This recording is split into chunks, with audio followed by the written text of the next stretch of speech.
Hey, assalamu alaikum everyone. Welcome back to the Bonk update today. So it's another day. It's good progress with Bonk at the moment. So can we see Bonk? The question that I have in mind is Bonk interested to make a pullback to 2870, then go to the upside, or is it just going to move all the way to the upside? That's something that I would actually like to see.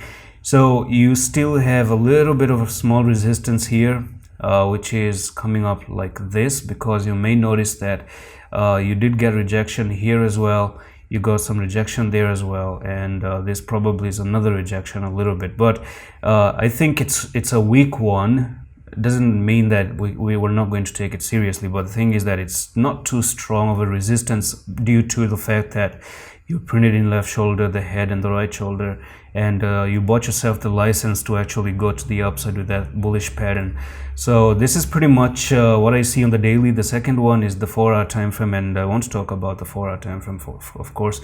Now many people are going to have their stop losses at 3,000 level, so I think if anyone is buying right now, they're going to put their stop losses down here.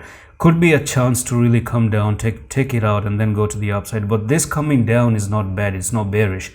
I will just label this move down if it happens. It's not happening yet, but if it does actually happen, I would actually label this as a retest to 2900, nothing else. Okay, you just have resistance that you've broken out and you're just back testing it. So that's all for the video, and I'm going to see you the next one. Allah Hafiz.